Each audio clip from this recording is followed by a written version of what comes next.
നമസ്കാരം. രാജേഷ് മാസ്റ്റർ അകൽപ്പാടി ബ്രഹ്മകലശോത്സവ സമിതിയുടെ കൾച്ചറൽ കമ്മിറ്റിയുടെ കോ കൺവീനറാണ്. അതായത് മാർച്ച് 27 ഏപ്രിൽ 7 വരെ 4 വേദികളായിട്ടാണ് നമുക്കിവിടെ ബ്രഹ്മകലശോത്സവ മൂടപ്രസവയിൽ പരിപാടി നടത്തുന്നത്. കലാപരിപാടികൾ അതിൽ ഒന്നാമത്തെ വേദിയിൽ ഭരതനാട്യം, അതുപോലെ തന്നെ ബാക്കി ഭക്തിഗാനമേള, ധാർമ്മിക സഭാ കാര്യക്രമങ്ങൾ രാവിലെ 10 മണിന് 12 മണിയോളം, അതുപോലെ തന്നെ വൈകുന്നേരം 4 മണിന് 6 മണിയോളം.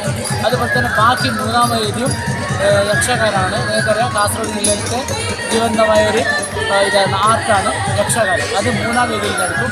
രണ്ടാം വേദിയിൽ വേറെ യോഗ, അതുപോലെ തന്നെ ഭക്തിഗാനം, ശാസ്ത്രീയ സംഗീതം, നൃത്തം പരിപാടികളാണ് നടക്കുന്നത്. അതുപോലെ തന്നെ നാലാമത്തെ വേദിയിൽ ആദ്യമായിട്ട് 24 മണിക്കൂറും ഭജന പരിപാടി നടക്കും. ഇതാണ് നമ്മുടെ മൂടപ്രസവയിലും ബ്രഹ്മകലശോത്സവത്തിൽ ആദ്യമായിട്ട് കാസർഗോഡ് ജില്ലയിൽ ബ്രഹ്മകലശോത്സവത്തിൽ 4 വേദിയിൽ പരിപാടി നടന്ന ഒരു ചരിത്രമില്ല. പക്ഷേ മധുരത്തിൻ്റെ മണ്ണിൽ വെച്ചിട്ട് 4 പരിപാടി നടന്നിട്ട് ചരിത്ര സൃഷ്ടിക്കാനാണ് ഇവിടെ പോകാനുള്ളത്.